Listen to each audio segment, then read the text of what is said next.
magandang araw sa atin mga ka-channel. Alam ko, marami sa atin ang hindi pa lubusang nakakaintindi sa pagtatala ng mga datos sa nakaraan or past. Halimbawa, nagsimula ang World War II sa Europa noong September 1, 1939 nang ipinadala ni Adolf Hitler ang kanyang mga sundalo o tropa sa Poland. Nagtapos ang digmaan sa Europa noong May 7, 1945 noong sumuko ang Germany. Sa pamamagitan ng PETSA mga ka-channel, pwedeng matukoy ng isang historiador ang pag-unlad ng isang datos sa nakaraan. Ang dating system mga ka-channel ay karaniwang ginagamit sa pagtatala ng mga taga-kanluranin or Western world. Ito ay nakabase sa taon kung kailan ipinanganak si Jesus Christ. Ito ang tinatawag na the year 1. Ibig sabihin, ang mga pangyayaring naganap noong 400 taon o 400 years bago pa ipinanganak si Jesus Christ ay maaaring tawagin o isulat na 400 BC. Ang BC, ibig sabihin before Christ.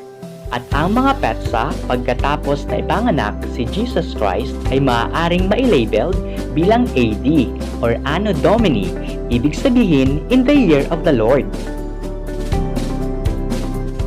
Pero teka lang mga ka-channel, bakit may nababasa tayo na ibang labeled ng taon sa ibang libro, bukod pa sa BC o before Christ at AD or Anno Domini?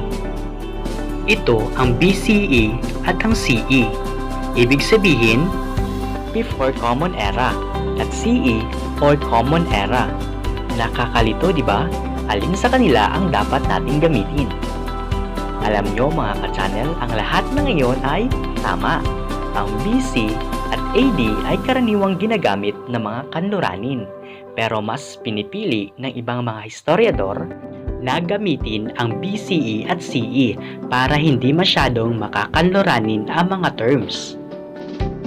Ibig sabihin mga ka-channel, ang BC o ang before Christ at ang BCE or before Common Era ay pareho lang ang kanilang kahulugan, pati na ang AD or Anno Domini at ang CE or Common Era.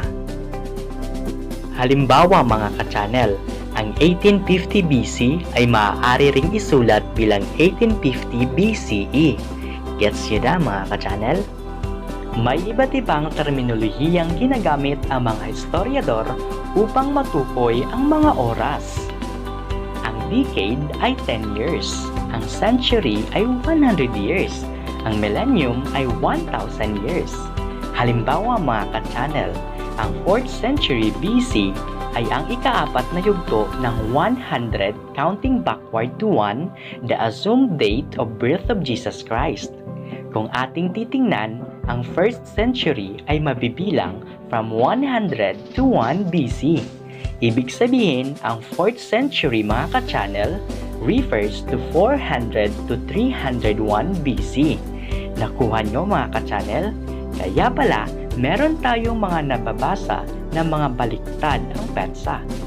Ibig sabihin mga ka-channel, iyon ang paraan ng pagtatala ng mga historiador sa mga taon o petsa kapag pinag-uusapan ang yugto ng BC o before Christ o ang BCE or before Common Era. Diba? Medyo nakakalito, pero okay lang yan mga ka-channel. Ngayon, alam nyo na. Para lubusan pa nating maintindihan mga ka-channel, narito ang mga halimbawa kung pinag-uusapan natin ang before Christ o before Common Era. Ang 1st century ay magsisimula sa 100 years backward to 1. Ang 2nd century ay magsisimula sa 200 years papuntang 101. Ang 3rd century ay magsisimula sa 300 backward to 201. Ang 4th century ay magsisimula sa 400 years backward to 301.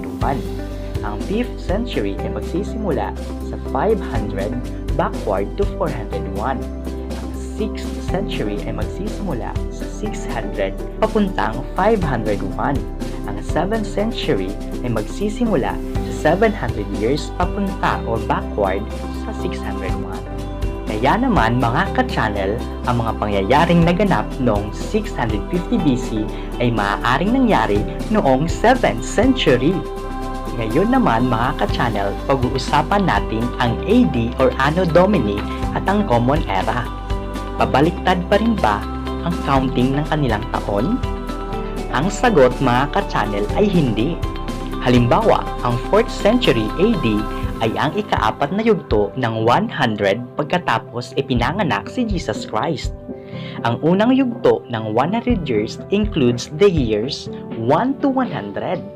Ibig sabihin, ang 400 years o ang yugto na 4th century ay ang taong nagsisimula sa 301 to 400.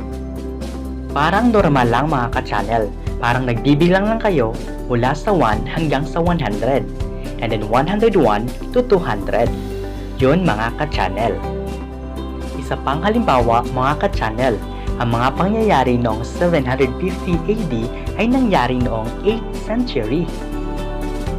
Ngayon, pag-uusapan naman natin ang millennium BC or BCE. Ang taon ay magsisimula sa 1000 to 1. At ang first millennium naman sa AD or CE ay ang taon mula sa 1 hanggang sa 1000. Ganon din ang kanilang konsepto mga ka-channel. Nalilito pa rin ba kayo mga ka-channel? Naway may napulot kayo na aral sa ating pinag-uusapan. Laging tandaan, walang masama kung hindi mo alam. Ang masama kung hindi mo ito pinag-aralan. Happy learnings!